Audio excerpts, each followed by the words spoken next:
Hello and welcome to this Constitution Unit event about how to be an effective opposition. I'm Meg Russell, the Director of the Constitution Unit, and I'll be chairing today's discussion. Opposition parties play a crucial role in all parliamentary democracies, scrutinising the government and putting forward alternative policies. In the UK, we're rightly or wrongly known as having a particularly adversarial system between government and opposition, which is reflected architecturally in the two sides facing each other in the House of Commons. This links to our pattern of generally having single party governments, an alternation between the two main parties in power. Clearly, such an alternation has just happened in a dramatic way with a landslide majority for Labour in the July 2024 general election, after 14 years out of power. In turn, the Conservatives, who led government for those 14 years, are having to adjust to opposition. An important staging post on that journey occurred on Saturday with Kemi Badenoch elected as party leader following a quite eventful contest inside the party. So she and her colleagues now need to decide their strategy for how to position the Conservatives as an effective opposition. But what does being an effective opposition mean, and how can you achieve it? What particular challenges do opposition parties face, particularly perhaps at this point in the political cycle? We're joined by an expert panel to discuss these questions from both a theoretical and highly practical perspective. So let me introduce our speakers. Dr. Nigel Fletcher was co-founder of the Centre for Opposition Studies in 2010 and was its director from then until 2016. It's done lots of valuable work in this underappreciated area. Nigel is the author of the book How to Be in Opposition, which I imagine may be somewhat in demand in Conservative circles right now. Before that, he'd worked in the Conservative Research Department, and he now teaches politics at King's College London. Kate Fall, Baroness Fall, has been a Conservative member of the House of Lords since 2015.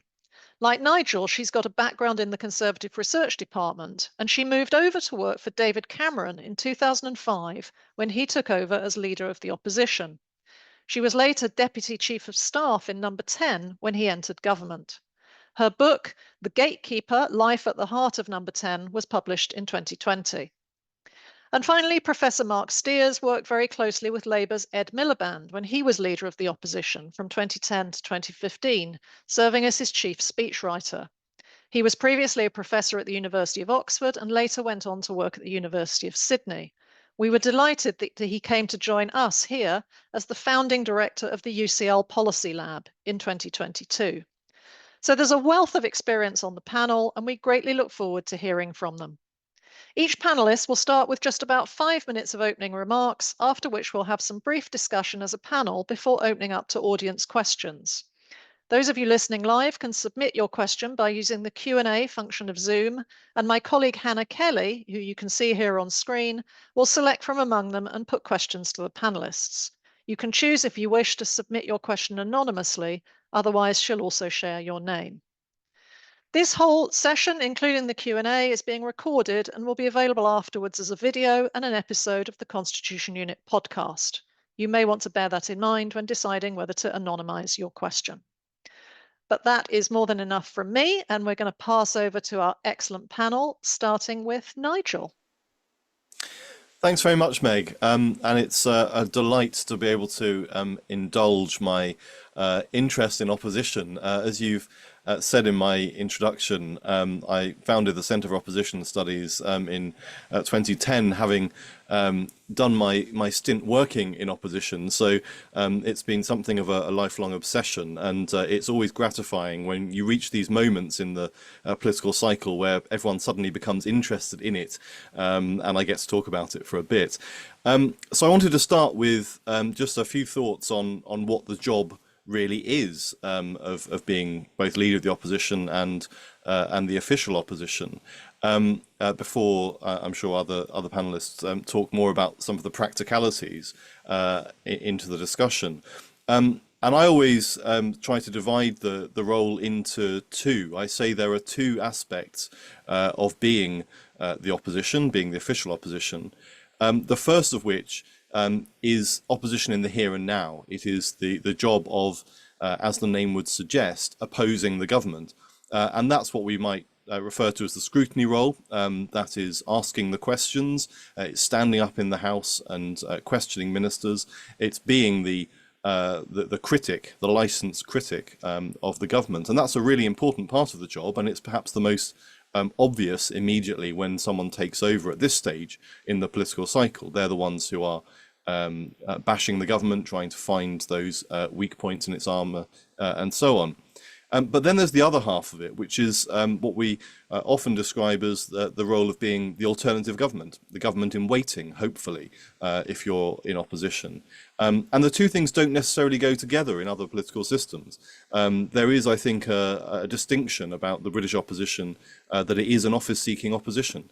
The person who is the chief critic of the government and the main leader of the opposition with a small o, is also seeking to replace the prime minister. And that's something which, for example, in America, which obviously we're focusing on a lot at the moment, until they have a presidential candidate, the opposing party doesn't have a leader who is there within the political system.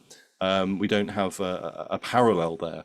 As someone who is there as part of the political system doing the first part of it, as being a scrutineer in the legislature, and also contending to be the replacement as the head of the executive. So I think that's an important distinction as well. So you have the role of being the wannabe prime minister, as well, the government in waiting role. And I was very interested to hear in Kemi Badenoch's opening speech as leader on Saturday after the declaration, that she did actually use that distinction as her description of what the role entailed. Whether she's been reading any of our output, I don't know, but she said that the first job is to be His Majesty's loyal opposition.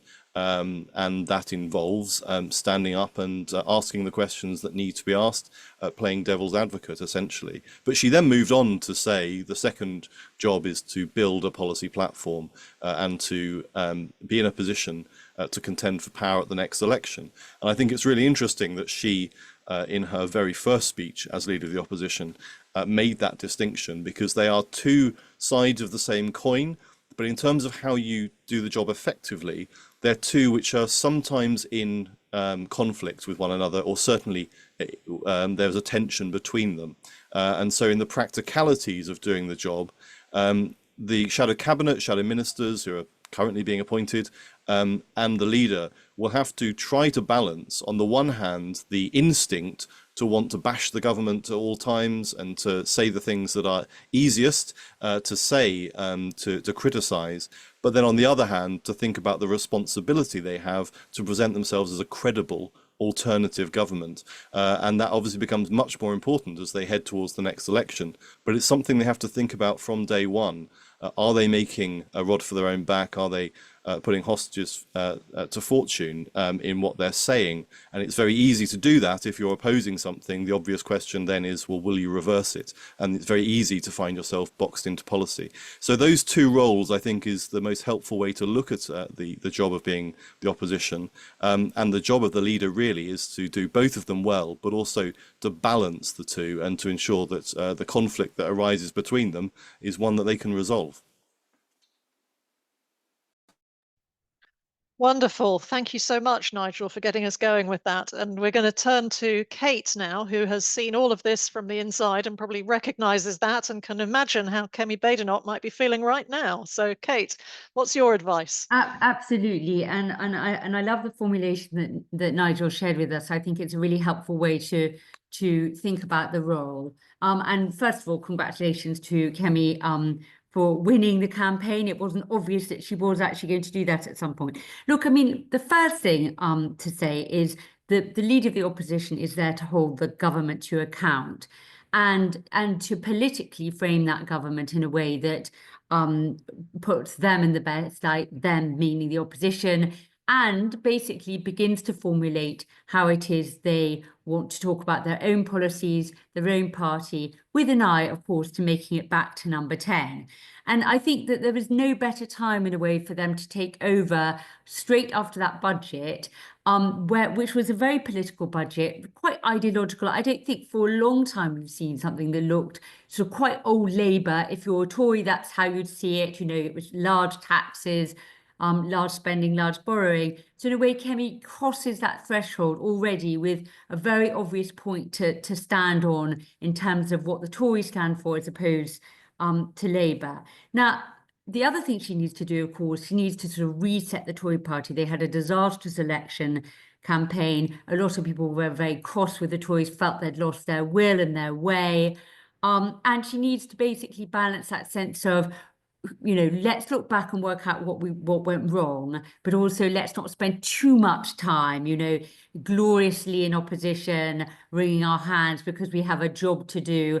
They're a small group, 122 of them. That means they need to be disciplined, hopefully more unified because they're a smaller number, but they just can't afford to have a huge number of them sounding off stage. So that's a very important part of it. So what is the narrative? What is the song that they are going to sing? What is, to me, the key thing, and this was very much a David Cameron experience, we tried to reset. We tried to say at the time that David Cameron was bidding very early on, audaciously in 2005, saying, look, we stopped talking to the people of the country. We spent all our time losing elections because we were talking to ourselves.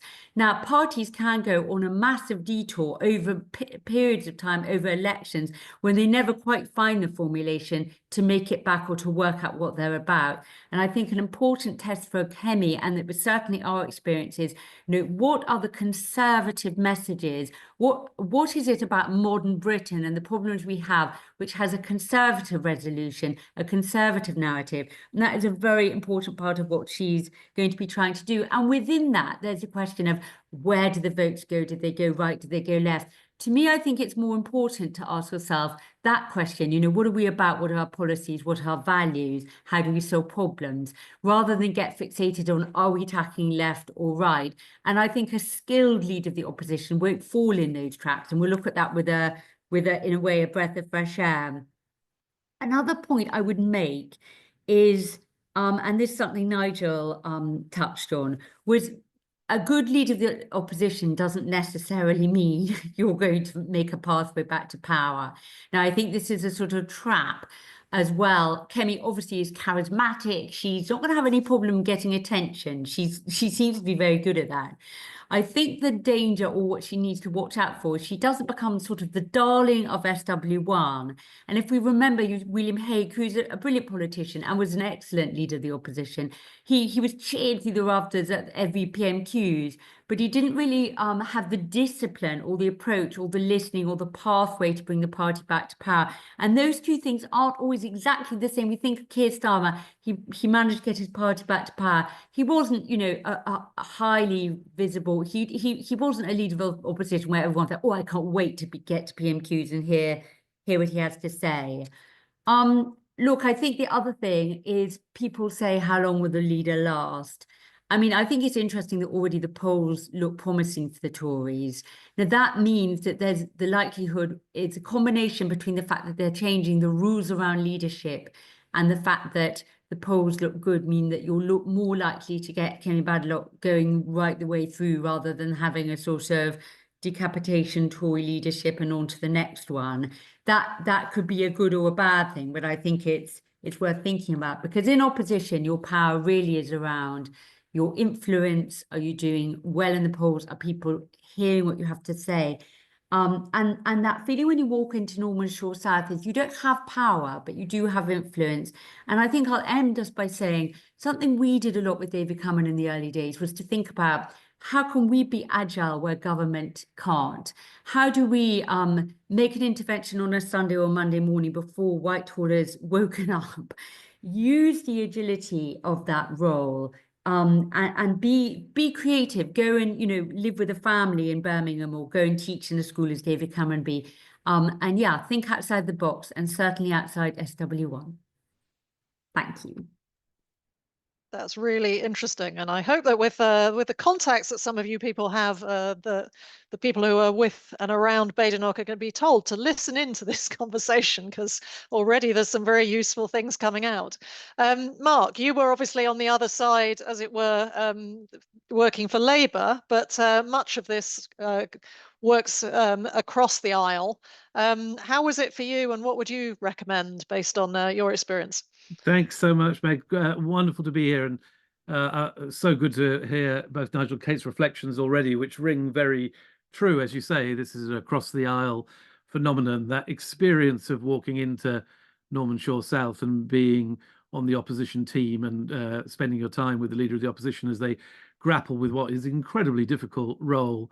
Will obviously stay with us all forever, who's ever been engaged in that process. It's as Nigel says, it's a very particular kind of role. It's a big role. It has multiple dimensions to it, some of which are in contradiction with each other. And I think the thing which you realize when you start, of course, in that kind of position, is it's also constitutionally fundamental, that it's not just something you're doing for yourself or for your party or as a route to future success. It's actually performing a crucial constitutional function. And I think that weighed very heavily on Ed Miliband when I was there, that he was very, very conscious that although he didn't want to stay leader of the opposition, he wanted to become prime minister. Nonetheless, leading of the opposition well is something which makes British politics work rather than not work. I think that the one thing I'd say is that it's also, you can do, as both the earlier speakers have said, you can do leading the opposition in different kinds of ways.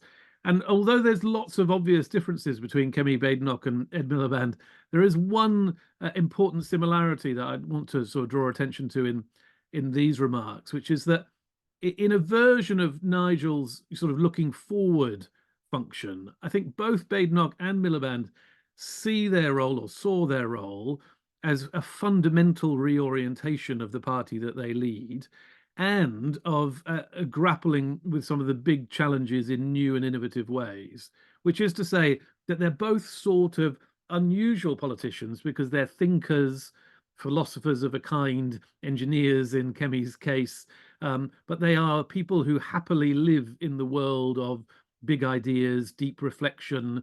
Badenoch, I think, is one of the very few senior Conservatives who will tell you what books she's been reading and what she's been making of them, is happy to have her name on the front of a very controversial pamphlet, is very, very sort of at ease with what she takes to be, I think, an immensely important part of the role, which is not just to lead well for today, but to understand the fundamental challenges facing the country, with the world, and obviously the party. That, I think, comes with huge, I mean, if my experience with Ed is any guide, it comes with huge benefits and huge pitfalls. I mean, the benefits are you can see things when you ask those big questions and you take the time to reflect and you speak to the clever folks. You can see things that other politicians don't see. You can see new opportunities for policy change, for campaigning in new ways, for building alternative coalitions. There's a sort of freshness and imagination and ability to lift yourself out of the hurly-burly of the day-to-day. And clearly that's what the country requires and what the country often looks for from candidates for the Prime Minister. This ability just to see what the horizon looks like, or what the next 10, 20, 30 years might be, and to be able to plot some kind of path there as a country. So I think both Miliband and Badenoch brought that sort of insight and that willingness to do the sort of hard Sunday afternoons sat around the table with the Keith Joseph equivalents of our time, thinking those difficult questions. The challenge, of course, is that when you're doing that sort of philosophical reflection, you can come across as a little bit otherworldly. And you're also able to make mistakes of the kinds that Kemi made, I think, during the party conference season, of floating too many kites or reflecting on a world of 20 years' time, which is very different from the world in which we currently inhabit. So it seems, and clearly she gets quite irritated with this, it seems that some future-oriented reflections can get cast as comments on the immediate policy of the day, rather than sort of big challenges to the status quo and to the ways of doing things. And so that deep reflective role often, I think, stands in the way of doing the day-to-day business of politics, policy making, spin, strategic interventions more difficultly. So if I were sitting with Kemi Badenoch, I think that's the reflection I would share from my time with Ed, which is that the country genuinely needs the deep reflection that she's willing to engage in. But being leader of the opposition and spending a large chunk of your time doing that leaves you exposed to this accusation that you haven't got your finger on the immediate pulse of the 24-hour news cycle. So in close, I just reflect on what went well and what went badly, I think, in that trade-off for Miliband. And I think there's a deep irony here, which is I think that we would think, the team that around Ed Miliband would think, that because we did all that hard thinking, it's actually been a fairly influential period as leader of the opposition. Many of the policies that were formulated by Torsten Bell when he was Ed Miliband's head of policy have found their way into both Conservative and Labour manifestos ever since. And many of the themes that Miliband floated in the speeches I wrote for him at the party conferences in 2012, 2013, 2014 have been reflected in rhetoric, far and wide, not just in Labour Party rhetoric. So you can have a big impact on the way in which people think about fundamentals when you utilise this role effectively. The challenge, of course, is that he lost a general election, and one presumes that Kemi Badenoch doesn't want to lose hers. And so the day-to-day proposition is going to be, to what extent do you want to answer the big questions facing us and plot a path to the long future? And to what extent do you want to be on top of the news and have the best chance that you have of winning well? Clearly, Keir Starmer, Pat McFadden, Morgan McSweeney shows a very different strategy to Ed Miliband. That got them into number 10. Did it answer the big questions of our time? Well, I guess time will tell on that. Thank you so much, Mark. There's some really fascinating reflections there. I'm not sure there's going to be many people out there in the country who'd be saying, Kemi Badenoch, she's a bit like Ed Miliband. But now you say it, I think we all completely understand what you're getting at, and that makes a lot of sense. Right, there's lots and lots of things that we can talk about. Let me just begin by reminding members of the audience to start dropping their questions into the Q&A. We've got some already, but please keep them coming. And we'll turn to those after we've had a chat among ourselves. One of the things that's coming across here is just how many sort of trade-offs and choices there are for the leader of the opposition and the opposition in general. And I'd like to maybe start with the thing which very helpfully Nigel began us with, this dichotomy between kind of being the opposition, holding the government to account, questioning the government, scrutinising the government, which is very, very important, as Mark said, constitutionally, but then also preparing to be a government. And Kate was talking about the need to look at what went wrong in the election, and we've heard a lot about sort of having big ideas. Nigel, you said it was important to balance those two things up. But I don't think you told us how you think you balance them, how that works, and maybe how you organize them as well. So, I mean, does this change? Is this a matter of changing with the electoral cycle, that the focus is on one thing now and then moves to another thing later? How, in practical terms, do you do this? And then, if the other two would like to comment. Yes, well, it is a practical problem. I remember one very sort of illustrative example of this in, I think, about 2006 or 2007, when I was in the Conservative Research Department working for a shadow minister, and we got a memorandum from, I think, Oliver Letwin's office asking us how much time we spent on policy development. And this was in order that they could account for the policy development grant that each of the parties gets. And I found this fascinating because there was a very practical reason for it. They needed to allocate how much time the Conservative Research Department was spending on developing policy in order that they could claim the money they were entitled to for that. But it meant we had to think that question, which otherwise is a fairly academic kind of exercise. You know, how much of our time were we spending supporting the front bench with questions and putting in written questions and freedom of information requests and drafting that kind of briefing material, and how much time were we spending looking forward? So it became suddenly a very practical question.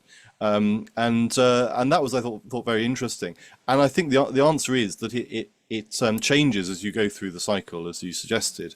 At the very beginning, clearly, you're not going to be setting out detailed policy, but as Kemi Badenoch has laid out in her various speeches during the leadership campaign, she has a quite clear idea that she wants to begin with first principles, to set out her values to start with, and then work from that towards detailed policy later on. And I think that's a very sensible way of looking at it. But the discipline of having to convince your party and the media that you're not going to be announcing policy for a number of years with any firm commitment is very difficult.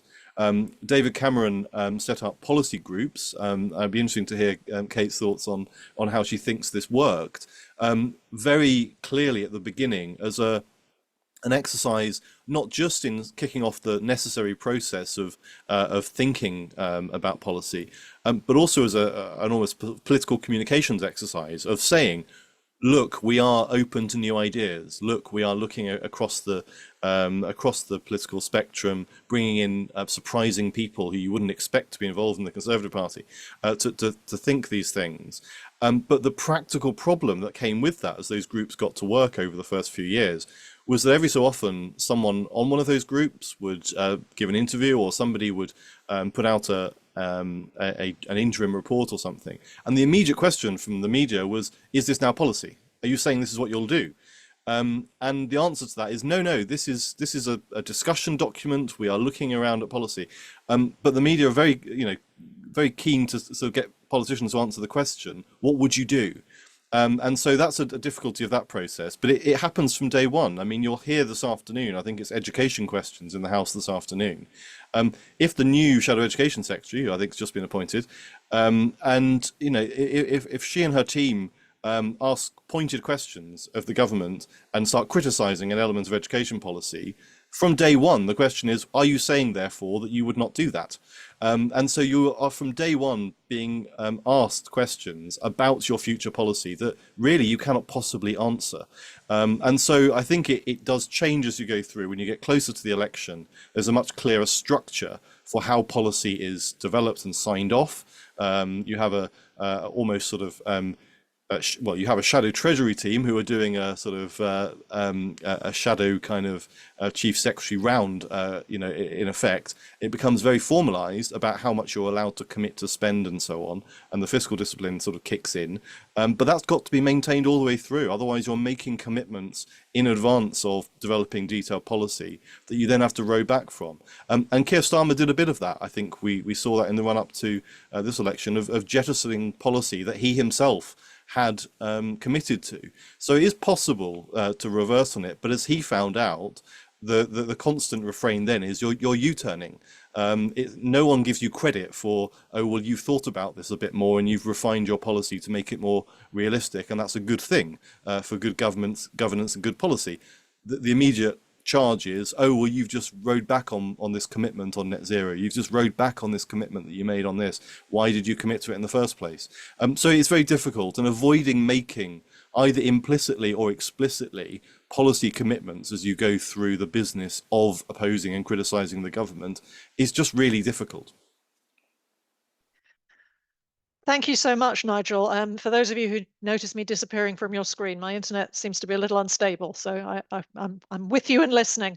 That's really interesting, and I think suggests that whilst these two things are separate, they're of course entangled as well, because you cannot necessarily oppose without people making assumptions immediately as to what your own policy is.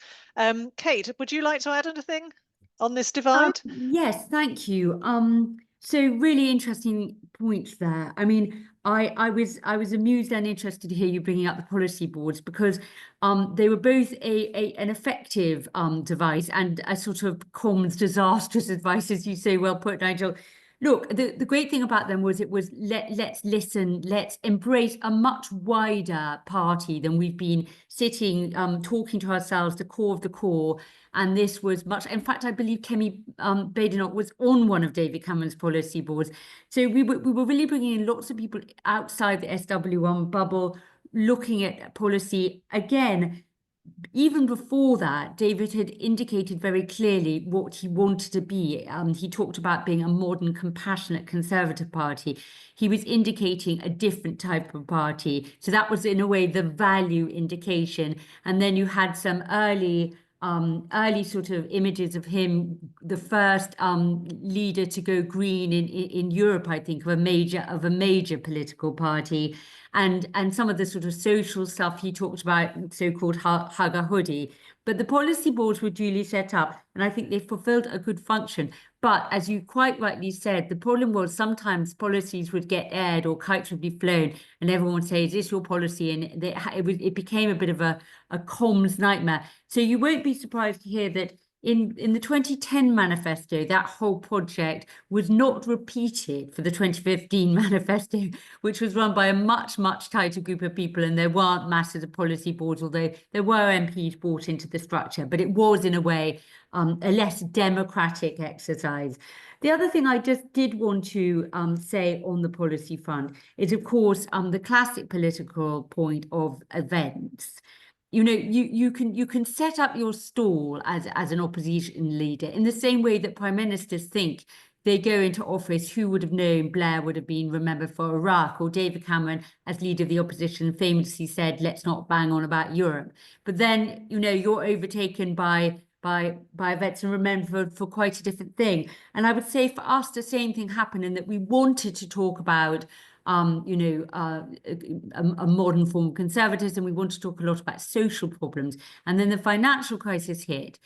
Gordon Brown, you know, was on the airwaves traveling the world, sorting that out. We were basically irrelevant, but also we had to have an answer to the financial crisis. We couldn't just say, "Oh, but we actually have another agenda." And that took us down a whole other road, right into number 10 and beyond.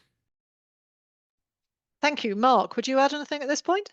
Yeah, I mean, just to reiterate, I think from the Labour side, clearly that comms disaster theme is well recognised. I mean, when Ed Miliband was leader of the opposition, he appointed John Cruddas to run a policy review, precisely because John was exciting, you know, sort of charismatic, had great connections with think tank land and with campaign groups. He could get himself easily onto the front page with sort of big and bold ideas, and that attracted the sort of intellectual part of Ed that I've talked about already. But it also meant that it was almost impossible to constrain the sort of bubbling energy of that group of people. And the nearer you got to the general election, the more frequently some slightly bizarre policy review paper would be quoted on the front page of the Times. Or eventually, John himself was tape recorded, you know, sort of lambasting the Labour leadership for not allowing his policy review to dictate the terms of the manifesto. So, you know, that you're always in that tension of, you know, sort of creativity and policy ideas are what you need to, you know, both to get some energy and some coverage. But it's also extremely difficult because it takes you a long way away from the kinds of message discipline and sort of caution that now sort of characterizes most successful general election campaigns. Thank you. Another tension that occurs to me is, I think, has been sort of touched on by some of your remarks already. Mark, you talked about the constitutional role of the opposition. Obviously, it can be seen as one of the strengths of our system that we have this kind of strong tradition of opposition where the government is being held to account for everything and questioned all the time. But then there's a delicate dividing line there, I think, into tipping over and maybe having a negative impact on public trust, because it sounds like, as Nigel used the words, bashing the government. You're bashing the government all the time. So how do you manage that role of sort of being maybe a constructive critic and not dragging down trust in the system, whilst also, of course, it's enormously challenging, we would all concede, I think, to get any coverage at all when you're in opposition, because often the media are much more interested in what the government's doing and whether the government is divided, indeed whether you're divided. So how do you sort of walk that line of being a responsible opposition that isn't just dragging the whole system down with that scrutiny role? Who'd like to go first on that? Mark, would you like to come straight back, given it was your word, absolutely. constitutional, I mean, and you're quite right. You're absolutely right there. I mean, I think you can get the balance right, but it is about in part at least, it's about doing different things at different times. I mean, one of the proudest things of my time with Ed Miliband was when Lady Thatcher passed away, and Ed had to write an address for the House. And I sat by his side as we had, person after person came to see him to sort of demand that he do a sort of, an attack on all things Thatcher and Thatcherite in this opportunity he had in the House. And we listened to everyone's advice very politely, but then he turned to me and said, I don't want to write that speech, because I'm the leader of the opposition, and it is a constitutional role. And today I speak insofar as I can for the country and not for any individual part of it. So my job is to relay some disagreements, of course, because to pretend that Labour agreed with Lady Thatcher would be, sort of simply untrue. But it is also to try to capture the spirit of the country and why people had rallied to her in the way that they had. And that, I think, was a very mature response. It was a beautiful speech that Ed finally wrote. It was very well received in the House. And I think it captured that sense that the leader of the opposition has multiple hats to wear, because of course, then the very next PMQs, you're back to the scrutiny, or to the bashing, or to the trying to get the best line on the 6 o'clock news. And so I think it takes agility. I mean, a number of speakers have said that already. It takes an extraordinary ability to shift the tone and the mood and to judge your moment. But when you can get it right, I think that shift of tone can actually be highly effective. Thank you, Nigel. Oh, sorry, Oh, Claire. sorry, no, Nigel, go you ahead. go ahead. Oh, well, I was just going to say that I think that change in tone that Mark talks about was something David Cameron did from the very outset. So he in his very first Prime Minister's questions, everyone remembers the line to Tony Blair, "He was the future once."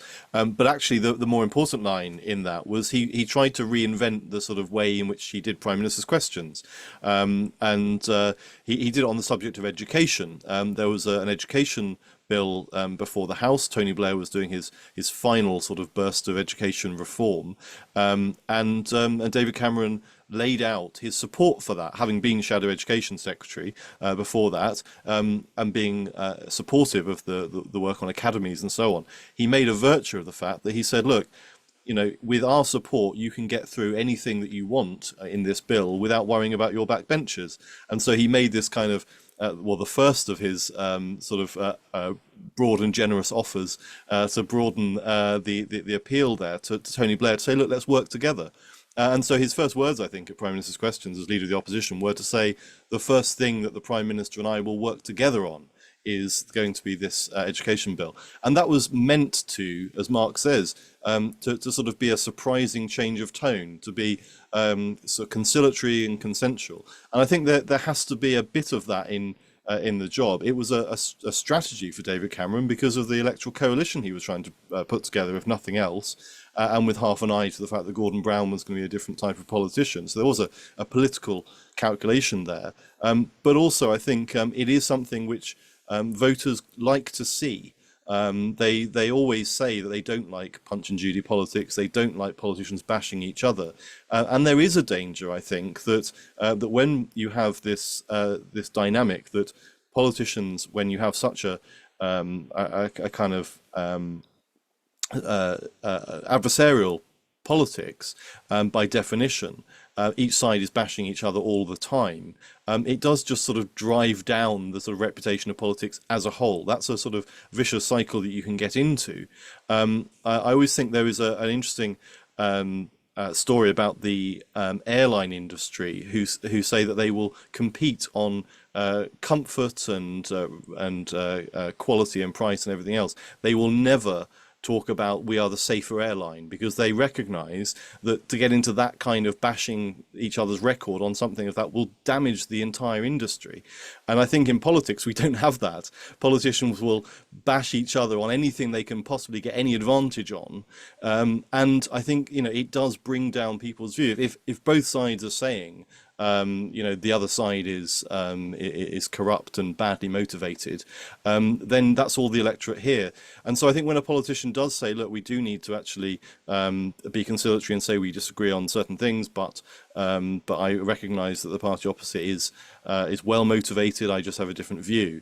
It's a tone that I think people like to hear, but I think the way that our system is set up does not make it easy for politicians to do it, if nothing else because their party and their MPs want to see you sort of taking lumps out of each other on a regular basis. And so I think there is this conscious effort that needs to be made to resist that urge to keep bashing each other over the head, both in the House of Commons and elsewhere.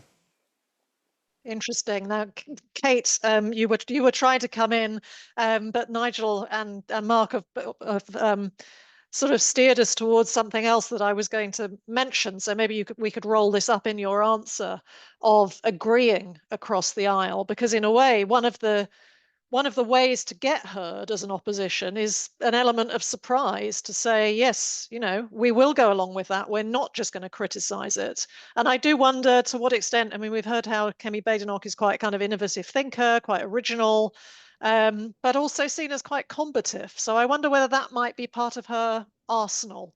But tell us about your own experience and then maybe reflect a bit on that.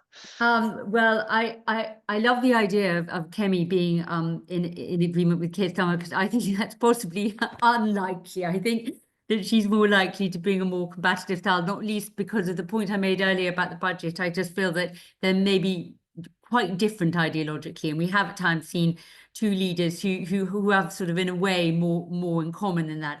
I love the reference to the Thatcher speech by Ed Miliband, which I really did think was a very good speech, and if you were involved with it, well done. I also do think that reflects also an attitude of government. If you're in number 10 and there is a crisis, it is also the onus is on you to be generous. And for example, if it's a security issue, your leader of opposition has to be a member of the Privy Council. For that reason, they can see a certain level of intelligence. And if there is something going wrong in the country, that is something that, as the formality of that role is, this is our country's having under threat and sharing some of that information. So there's an important sort of part of that. And I would say often when you do see this level of support, other than the very good example of education with David Cameron, where he said, look, if I agree, I'm not just going to disagree with you for the sake of it. But often if there's a crisis, and you've seen this, for example, recently with COVID, but also in the beginning of the financial crisis, a sense that, look, we've got to be supporting people trying to get a country out of a mess and not just rock the boat for the sake of it. But I was just going to end with another point to throw into discussion, which of course is around PMQs, because we've talked quite a bit about how Parliament, maybe that adversarial system is brought into effect partly just because of the way it's structured.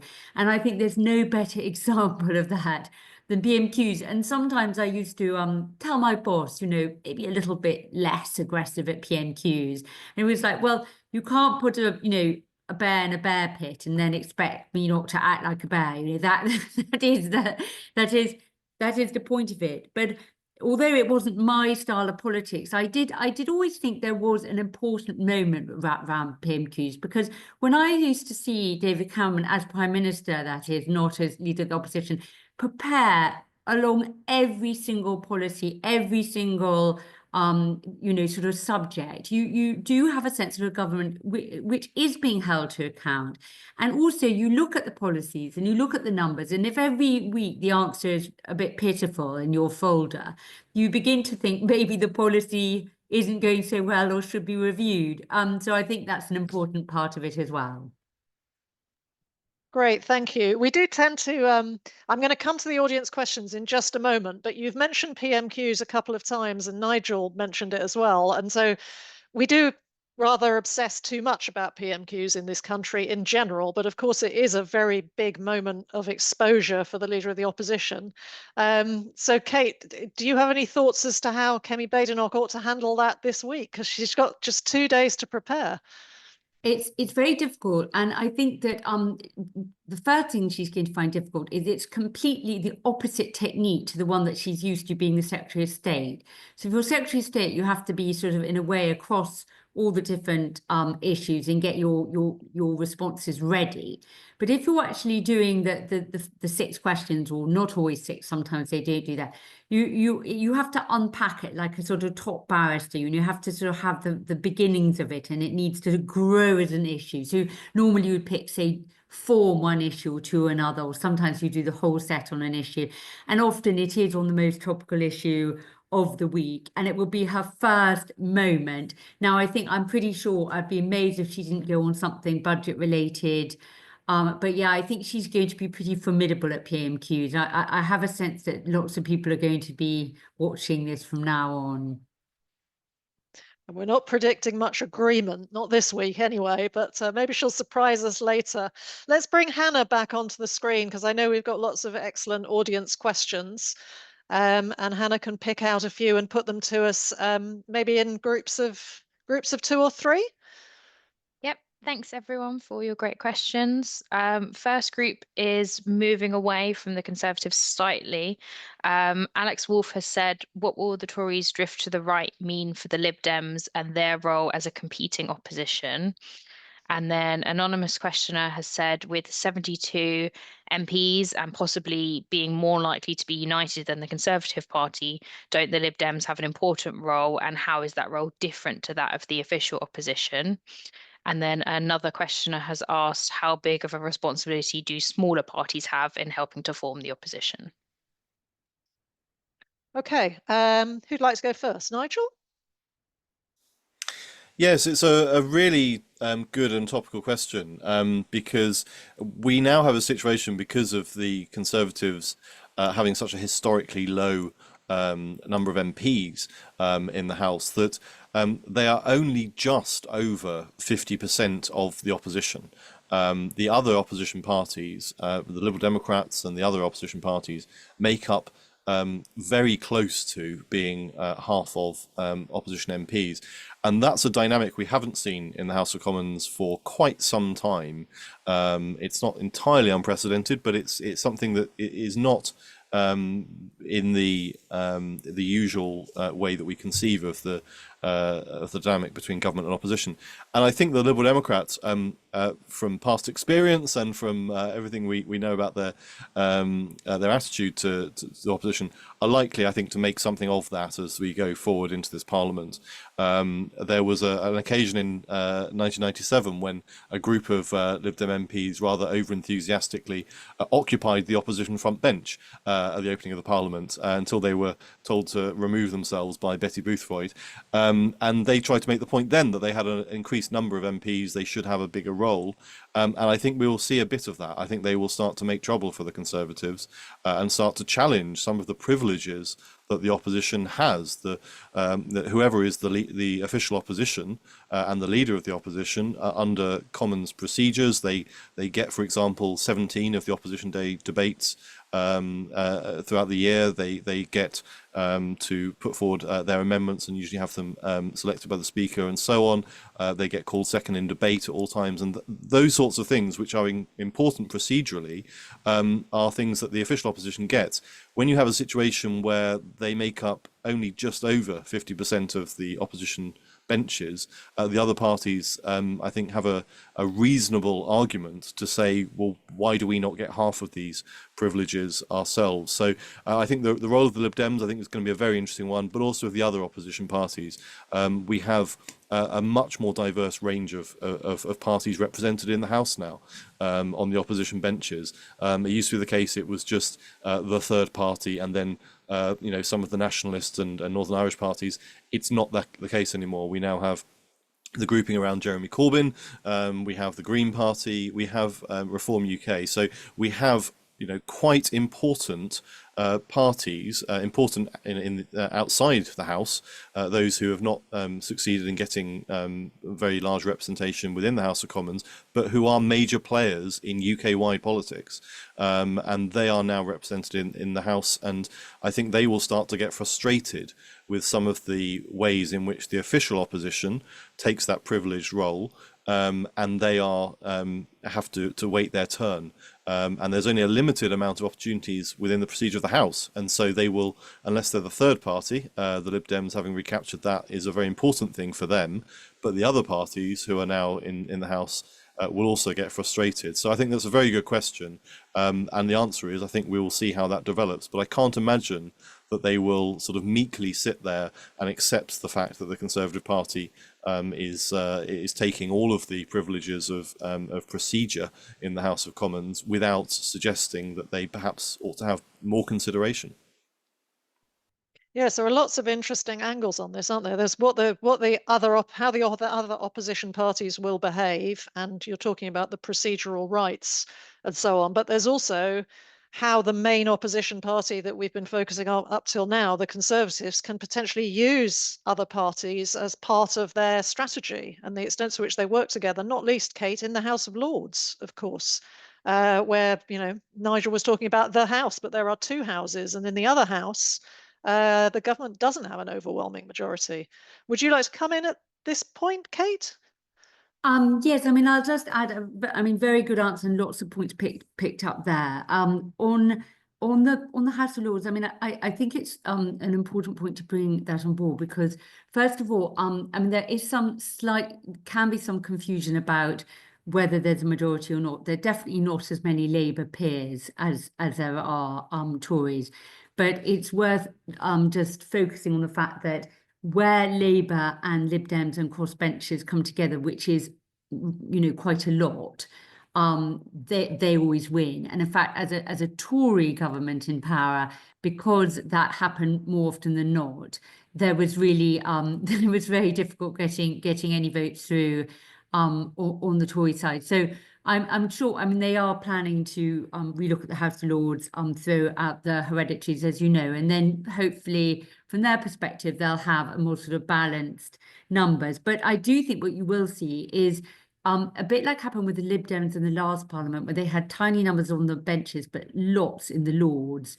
I think that the Tories with a small number of MPs will be playing in some of the peers already into jobs and things, where you've got quite a lot of experienced peers now who were previous MPs or just senior in the party. I think we'll see a bit more of that, and maybe some quite lively debates in the House of Lords during this Parliament. Mark, do you have any thoughts about how the other parties should behave in opposition, and perhaps how the main party of opposition should relate to them? I mean, I think that all the points being made so far are excellent. I mean, it is one of these really interesting contrasts between politics in the country and politics in Parliament, because in the country we are clearly now confronted with real sort of fragmentation, and there are lots of sort of parties jostling to be taken seriously out there. And Labour, of course, are very, very conscious about the relatively small share of the popular vote that they got in order to enjoy their huge majority in Parliament. Whether that translates into new ways of thinking about opposition politics in Parliament itself, I'm yet to be convinced. And one of the reasons, I think, is that the Lib Dems tend still to see their role as the distinctly third party role, rather than as jostling to be presenting an alternative vision of government to the country. So I think whilst the Lib Dems see themselves in that particular position, I think that they will be relatively satisfied with the way in which they're able to sort of proceed day to day. I mean, to put it very bluntly, Ed Davey doesn't really want to be leader of the opposition at the moment. He's enjoying the position that he has of being slightly less sort of notable, more under the radar than either the Prime Minister or the leader of the opposition. So there are advantages to staying as a third party as you grow. And I think that we're going to continue, therefore, to have this slightly strange situation of a House of Commons, which looks like the old politics, two big parties sort of waging war against each other, with a country which doesn't look like that very much anymore at all.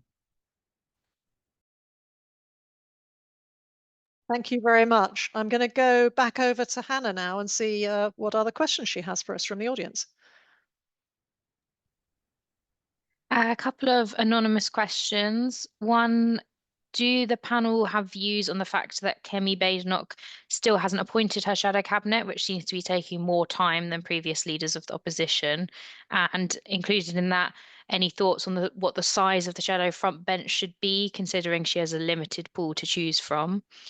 And then the opposition has to cover all the same policy and delivery areas as the government, but with a tiny fraction of the resources. How can Lotto marshal these limited resources to use them most effectively? Okay, there's some really interesting questions there, which relate to what we were saying in the previous round about the relative size of the official opposition compared to the others. Because, of course, you've got to fill the front bench. You've also got to fill select committees. And there aren't that many Conservatives in the House of Commons to go round. Who'd like to go first? Shall I jump in Kate. first on this one? Well, look, I think it is an absolutely excellent question because it's actually true, and there's a relatively small group of Tory MPs to pick from, of which quite a few have already indicated they don't want to be part of a new shadow government, so that makes it even smaller. And you know, a history of a party which is divided. If you think about those numbers coming into the final leadership election, you know, they split about a third. I mean, it's tricky. I think that I'm a bit surprised Kemi's taking her time. You would have thought that she'd been dreaming about her shadow cabinet for a good long time. We certainly used to write our dream cabinets and shadow cabinets a lot. But I mean, I think the main thing is she needs to take people from different wings of the party. The best thing she can do is have a relatively small but disciplined and unified group at the top. I think she's probably going to have to reach out a bit to the Lords with some posts that she wasn't expecting in the wider shadow team rather than, of course, the cabinet itself. And we've seen so far, you know, loyalty rewarded with sort of Laura Trott and the new chief whip. So let's see how she gets on as it unfolds. Mark, you had a significant experience of working with limited resources, I think, didn't you? If not quite the limited numbers that Kemi Badenoch has now. What would you throw in at this point? Yeah, it's that resource issue is really it's such a good question because it does take me back to that theme right at the start, which is you've got to decide what your period of leader of the opposition is about. And you know, as I said, like Ed, I think Kemi will be tempted by philosophizing and big thinking. But if you put your resource into that and to the policy work that goes alongside it, it obviously means that you don't have resource for other things. And you know, it was such a wake-up call, I think, for all of us who worked for Ed Miliband to see the way that Keir Starmer went about his lotto, which was very, very different indeed, because all of the resource really went into the election campaigning piece in various different ways, you know, and relatively limited resource went into the the policy operation or the narrative development or all the kinds of things that Ed found much more enjoyable when he was at Lotto. And so I think that, you know, what you hope from Badenoch, if you want the Badenoch operation to be a success, is that they know what kind of leader of the opposition she wants to be, and they are able to allocate resource effectively to enable her to do that. But they are also aware of the opportunity costs of putting investment in one area and therefore not in another. Thank you. And Nigel. Yes, I just want to pick up on that point on resources because I think it is something that that is not necessarily as optimal as it could be. Everyone knows, I think, now that you know, the opposition gets short money. This is the financial assistance to opposition parties that pays them to do the job of opposition in Parliament, and that funds the Leader's Office. It funds research support for shadow ministers and so on. And we've had that since the 70s. There hasn't really been any development or change to that basic model. And one of the things that always strikes me about the resource question is that it's a very inflexible model, that you have this money that's given to the party headquarters, and then they have to sort of use that to staff the leader's office and support shadow ministers. But it means that every leader is having to reinvent the wheel. It means every leader is having to, from scratch, set up an operation both in their office and for the party's policy function, for its wider political function.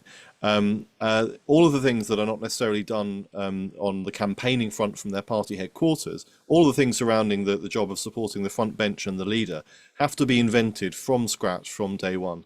And I don't think that's necessary. And I think there are other ways in which it could be organised to provide greater support for the two really important jobs that we ask them to do. On the one hand, as Marc has said, the constitutional role of being the leader of the official opposition is an important role for our country.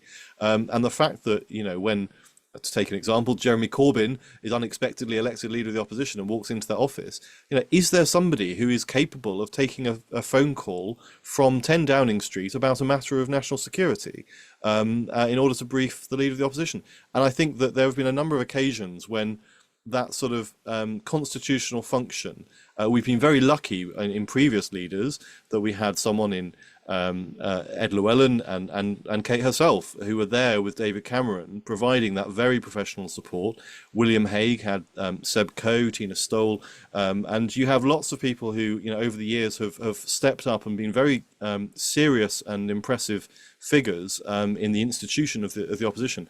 But that's not something that we as a country guarantee.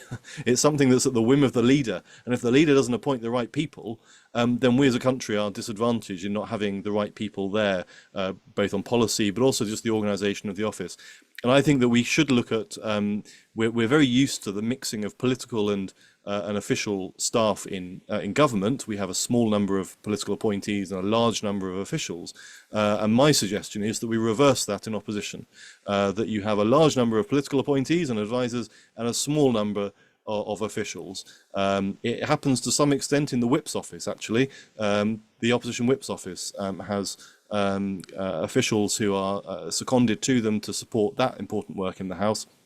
I see no reason why you couldn't have a small number of people who are perhaps under the House of Commons and House of Lords for the Lords teams, who are there as independent staff who are permanent, so that you don't have the situation when you walk into the office and you've got to set up, your correspondence unit, and you've got to set up, the staffing operation and the diary function and all of those things that have to be done, and they might want them to be done by a political person.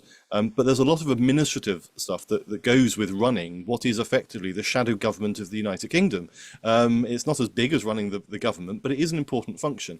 And leaders walk into that office and have to set it up themselves from the people that they know in their political operation. And I don't think that's necessarily optimal. They should be focusing on what they need to be focusing on, which is the political direction, the strategy, and all of those things that we need politicians to do. And I think that the role of actually being a professional administrative operation for the leader of the opposition's office particularly, I think is one that we could perhaps look at supporting in a better way.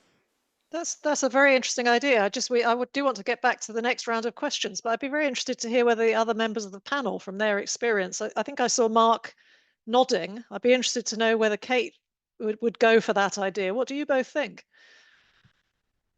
Marc, you jump in and I'll come after you.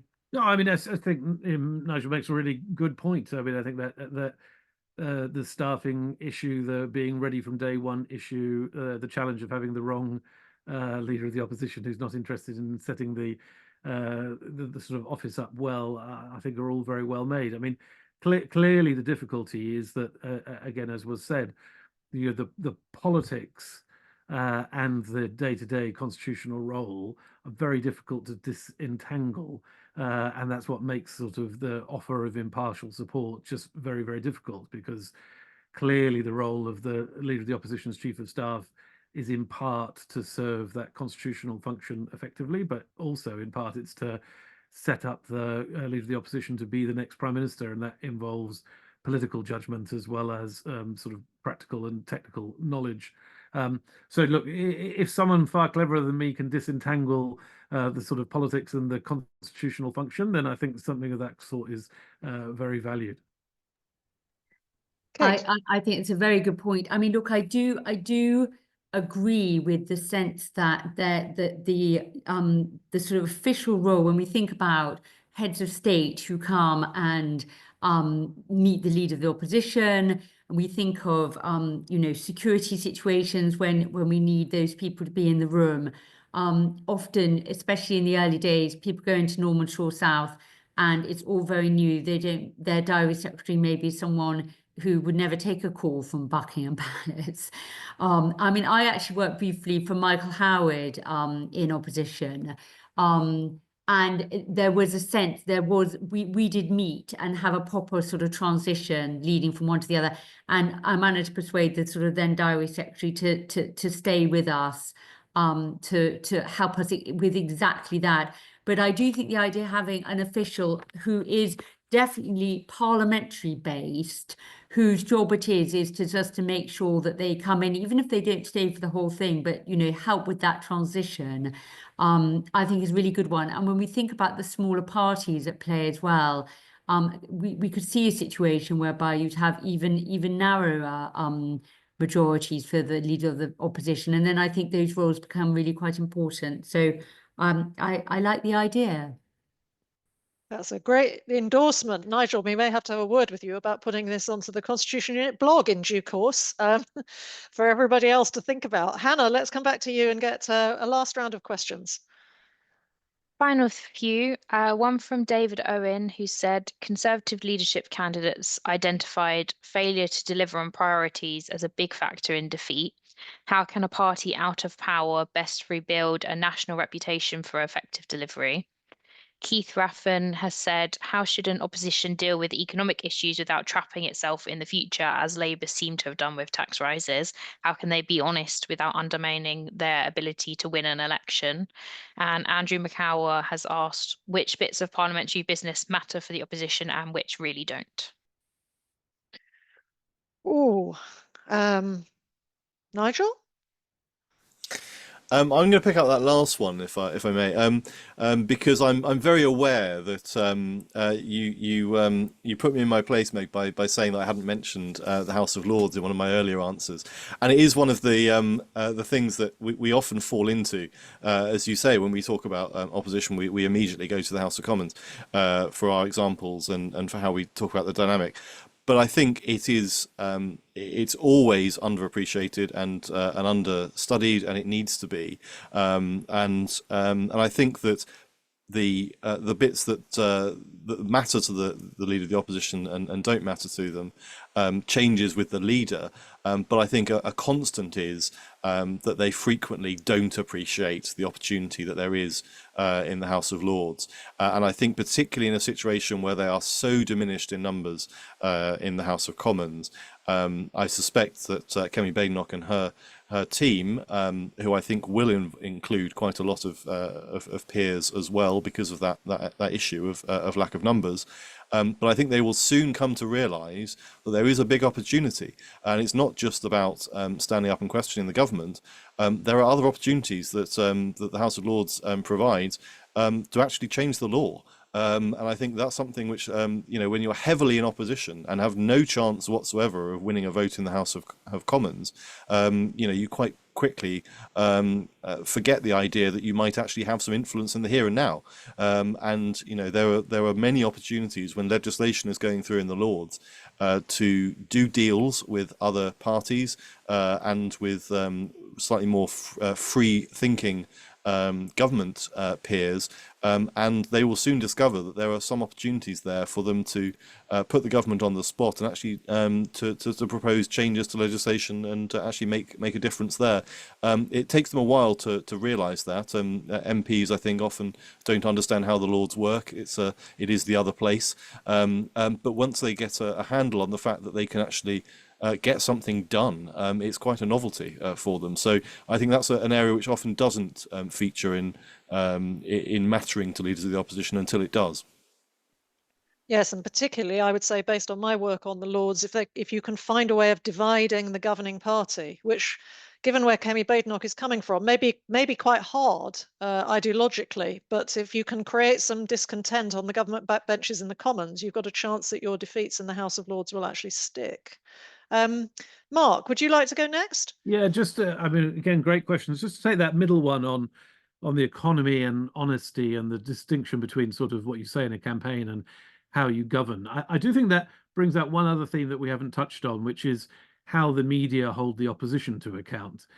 Because I think one of the things that we've seen in the last 6-7 months has been, and it was referred to earlier in our discussion, is the media's sort of fixation on individual pieces of policy rather than on a broader governing agenda, I think does result in where we've got, which is that opposition's box clever by saying slightly, very specific, but in larger context, slightly misleading things in order to navigate themselves through the sort of hurly-burly of, sort of media commentary, both in opposition and during election campaigns, which then leaves people less well informed about what kind of government they might be when they get there than they ought to be. So I'd much prefer to see Kemi Badenoch interrogated not for individual responses to individual policy initiatives, to this tax or that tax or this piece of spending or this piece of borrowing, but rather us try to work out what kind of government she wants to lead and therefore what kinds of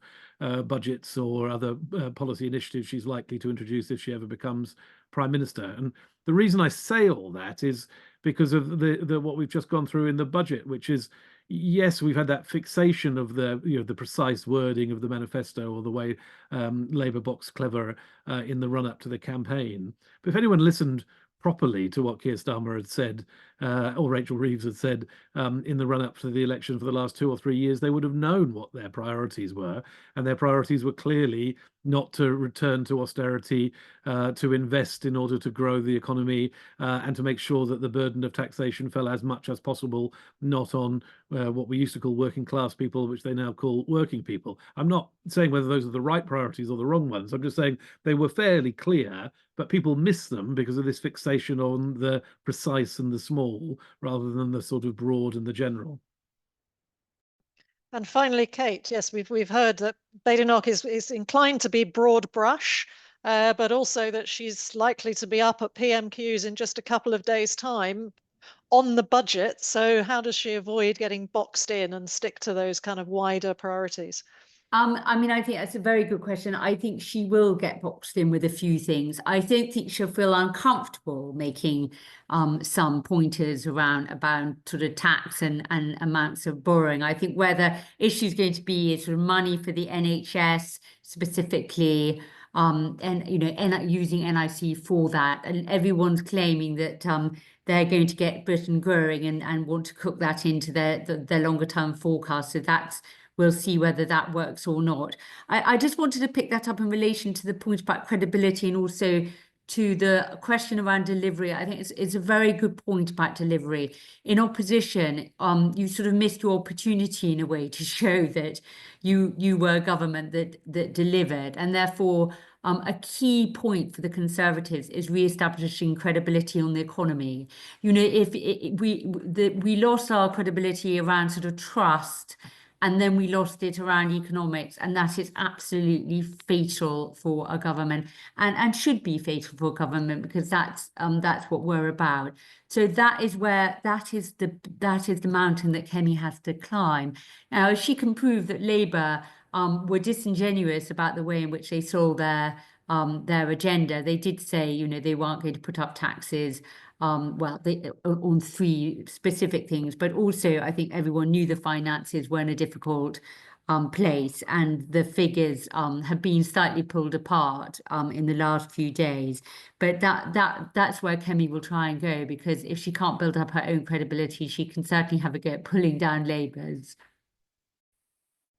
Thank you so much. That was Kate Fall having the last word, because we are out of time. You've been a truly terrific panel. Thank you so much. And what a timely event this has been, with, I suspect, lots of people following the media at the same time as this event to see what's happening with the establishment of the shadow cabinet and so on. And I hope that people are going to want to listen back to this piece, this event afterwards, to hear what you've all been saying. Great speakers, great audience. Sorry we weren't able to get in all the questions. There were lots of them coming in. As I've just indicated, and as I said earlier, this event will be available in video form very soon, and also as an episode of our podcast. So if you have enjoyed it, do let other people know about it and get them to listen in. Our next webinar is going to be taking place at lunchtime on the 12th of December. It's entitled Improving Election Discourse in the UK. And we have representatives from the Electoral Commission, from Full Fact, and from the Joe Cox Civility Commission. And for those of you who are able to get physically to UCL, there'll also be an event on the evening of the 28th of November on accountability in British politics. And you can find details of both of those on our website. If you are not already on our mailing list to hear about our upcoming events and publications, I'd encourage you to go to our website and go through via the Get Involved link to sign up. And you can also follow us on Twitter and on Blue Sky. But that's our time up. Thank you all for being here. Thank you to our speakers, and we hope to see many of you at another of our events very soon. Bye-bye.